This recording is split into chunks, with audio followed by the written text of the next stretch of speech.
You've recently launched a new company called Acts of Sharing. Right. So I really want to just get into that story a little bit, but tell us kind of how that all generated. I mean, how did that? I mean, here you are, you're studying what, Asian cultures for your master's, Right. And here you are launching a new internet company. We're stopping by Josh Gertis' house. He's still here at Lake Hills, and just picking up like a whiteboard. And I walked in and I looked down. Never been in his house before, but he's a friend of mine. And looked down, and there's about 5 or 6 DVDs on, underneath his TV, amongst probably 20 or 30 that I'd rented in the past 9 to 12 months. And I kind of looked up and I thought, Josh, kind of joking with him, you should have let me borrow this stuff. It would save me $30. And he said, well, you should have asked. I would let you borrow it. And my first thought was, yeah, I should have asked. How would I have known? I'm not going to get on the phone and call you, say, hey, Josh, which DVDs do you have before I go stop by Blockbuster or the local rental store? No, of course not. But that just seems like such an easy thing. I mean, why don't I have the ability to know what Josh might have if he's already willing to share it with me?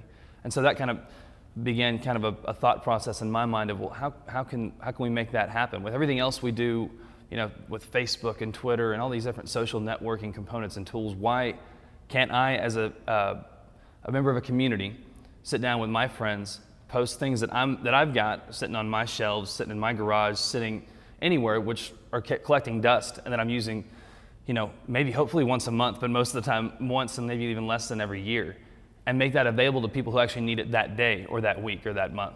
It just seemed real simple and basic. So I started searching around and found that nobody was really doing this.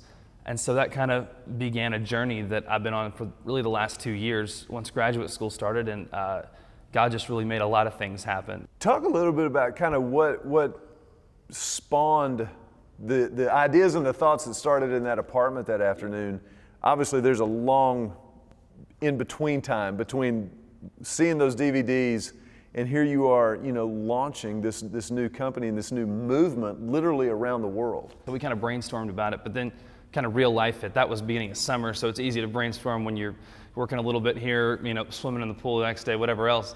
But real life hits and it becomes more difficult. But there were a couple big moments that fall. I've been thinking about Acts of Sharing. I've been speaking with my family about it, and I was just kind of reading the Word and came upon Acts. At the time it was called Neighborhood because I had not been kind of infused with the idea about the early church. But I'm reading in Acts 2 and Acts 4, and I come across the first church, and they're sitting there, they're trying to figure out what to do with 3,000 new believers, and it says, everyone was of the same heart and mind. They're sharing everything they have. They don't think of anything as their own, but they see it as a gift from God.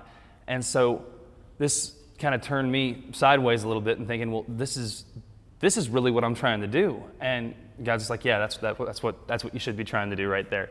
So that fall, I get a random email after I've been just going through grad school, a really tough semester. It says, hey, take the social entrepreneurship class over here at the LBJ school. And I'm thinking, I've never built out a business plan before, but this is going to allow that to take place. That could be a great opportunity. So I jump in there. That spring began kind of the process of really kind of organizing those ideas that I've been kind of working with since that last May, and put together a business plan. I applied randomly for a fellowship, and God, by His grace, I got it, and did not think I deserved it by any means. But that allowed me to stay in school for another year.